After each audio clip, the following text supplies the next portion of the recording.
Yenze. I believe we're supposed to dress according to occasions.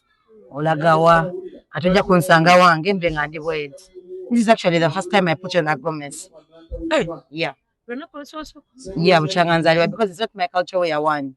Two, I've never been to any function where it until Carol's one, so I had to come.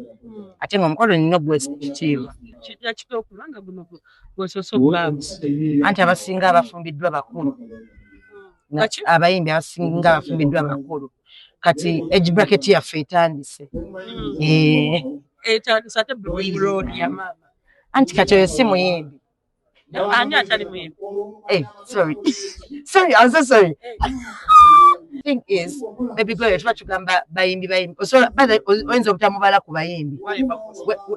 Not that, kubanga bayimbi ba gospel je bali bagabbe ntate. But wabo bala bayimbi. Kugambe saa zino yogera bayimbi 10 osobola okuteekamu baby Gloria.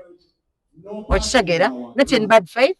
Nze mumanyi nga a very young successful influencer and bring you over. No, omuyimbi nali manyi yayimba nga baby. Anti kyekugambye nti nali manyi yayimba nga baby. Yes, ayagala abaana abacheze zenata song. Oba bwe manyi nali manyi oba nga onobera n'omwana because I have a daughter of 5 years. Ayinza banga ayagala okuyimba n'omutwala mu studio kubanga my daughter loves doing makeup. Era alina kids eya makeup, so nze bwe nali ndowooza saamanya nti muyimbi ebyaddala ddala. I didn't know it was like commercial singing. I didn't know. Ogwekyoza ndeki nagulabye ku social media saagala kulimba. And there was a lot of hearsay, ani yataddemu sente mu mukolo and all that. But guno case in point, mbaddewo abagole mbamanyi one on one buli omu. I've seen Dylan, I think, since around 2019 nga gwako.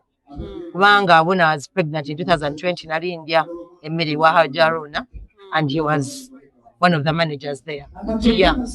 So mumanyi from way back, Karina Ntongo, yinza banga simutegedde kale ku bombi omusajja asinga kubeera gwe nasooka okumanya newankubadde omukazi yasinga okuba kyali wange. I feel like bagenda kwogera ebigambo bingi Karina Ntongo ne Dylan, abantu bagenda kuvaayo boogera bingi ku mukono gwammwe nga bwe batandikira ku relationship yaabwe, but I feel like the rest should be background noise.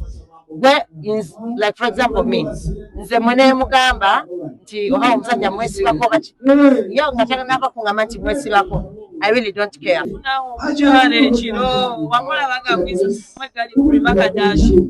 Kasa akumpisamu ggaali agituulako atya right here. Ebyo ebigambo biraba. I'll tell everyone out there, no one tells you what you look like.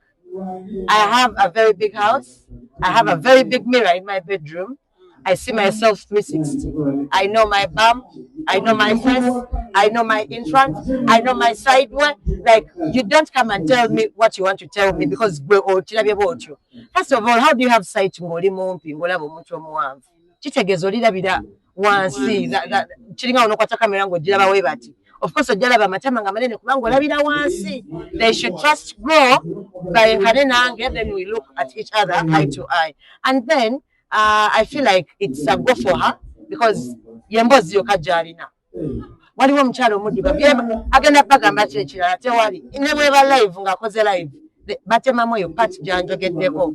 Kitegeeza ki ndi w'amaanyi, and she will not reach there.